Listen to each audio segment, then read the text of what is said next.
Assalamualaikum warahmatullahi wabarakatuh. Kami dari kelompok 4. Di sini kami akan membahas tentang kode etik psikologi Belanda, di mana anggota kelompok kami terdiri dari Hurun In dengan nomor NIM akhir 110, Hilma Raselia Hanif dengan nomor NIM akhir 121, Fadilah Riani Putri dengan nomor NIM akhir 127, Yanti Nurfitria Rahmawati dengan nomor NIM akhir 131, dan Liviandika Putri Darmawan dengan nomor NIM akhir 139.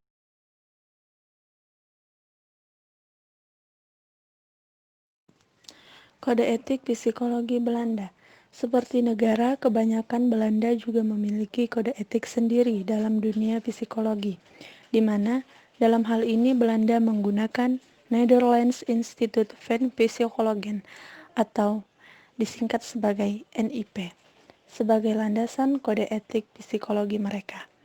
Kode etik psikologi Belanda ini menjelaskan tentang prinsip-prinsip etika dan aturan yang harus dipatuhi oleh para psikolog ataupun ilmuwan psikologi yang berada di Belanda dalam menjalankan profesinya. Selain itu, fungsi NIP juga sebagai standar penilaian ketika psikolog atau ilmuwan psikologi Belanda harus mempertanggungjawabkan aktivitas mereka dalam menyampaikan keluhan prosedur dan berfungsi sebagai alat pengambilan keputusan dalam situasi tertentu. NIP sendiri didasari oleh 4 prinsip dasar yaitu tanggung jawab, rasa hormat, integritas, dan keahlian.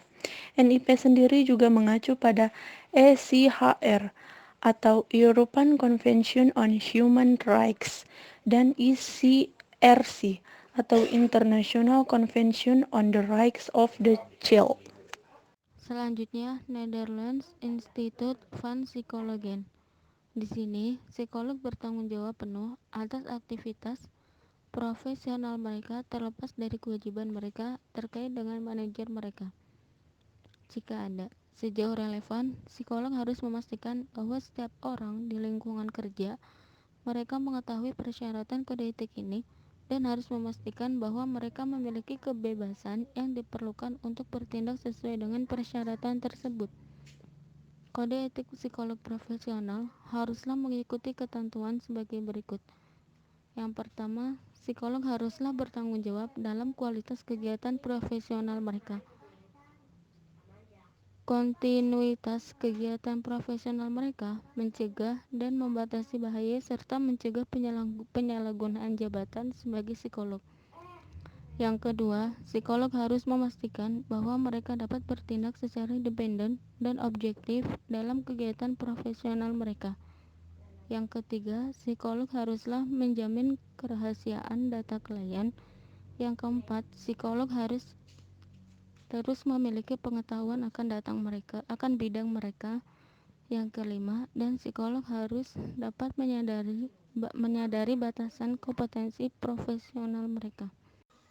Persamaan kode etik psikologi Belanda dan kode etik psikologi Indonesia sebenarnya ada banyak, tapi kita di sini mendapatkan 4 persamaan. Pertama, psikolog sama-sama berpegang teguh bahwa data adalah hal yang rahasia, tidak bisa sembarang orang melihat atau tahu. Yang kedua, psikolog sama-sama harus bertindak sesuai dengan standar profesi dalam menjalankan profesinya. Mereka harus berkontribusi dengan kemampuan terbaik mereka untuk pengembangan bidang mereka. Yang ketiga, psikolog harus memastikan bahwa mereka dapat bertindak secara mandiri dan objektif dalam kegiatan profesionalnya, tidak boleh mencampurkan urusan pribadi dengan urusan pekerjaan. Lalu yang keempat, psikolog menghormati martabat setiap orang serta hak-hak individu atas keleluasaan pribadi, kerahasiaan dan pilihan pribadi seseorang, seperti pada kode etik HIMSI pasal 2 poin nomor 2 dan kode etik Belanda ada pada artikel 58.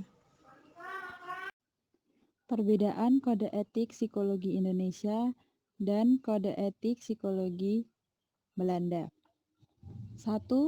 Penetapan kode etik psikologi Indonesia ditetapkan oleh Majelis Psikologi Indonesia dan HIMSI. Jika penetapan kode etik psikologi Belanda ditetapkan oleh NIP atau The Netherlands Institute of Psychology. 2. Prinsip dasar kode etik psikologi Belanda hampir mirip dengan kode etik psikologi Indonesia, seperti tanggung jawab, integritas, dan rasa hormat dan keahlian. Tetapi di kode etik Indonesia lebih terperinci dan jelas. 3. Kode etik Belanda secara khusus mengacu pada Europe Convention on Human Rights atau ECHR dan The International Convention on the Rights of the Child atau ICRC. 4. Pada kode etik psikologi Indonesia tidak ada pasal tentang ketentuan batasan umur pada klien dan tidak ada perlindungan hukum tentang batasan umur klien. Tetapi jika di kode etik Belanda ada ketentuan batasan umur klien. Sekian presentasi dari kami, kurang lebihnya mohon maaf. Wassalamualaikum warahmatullahi wabarakatuh.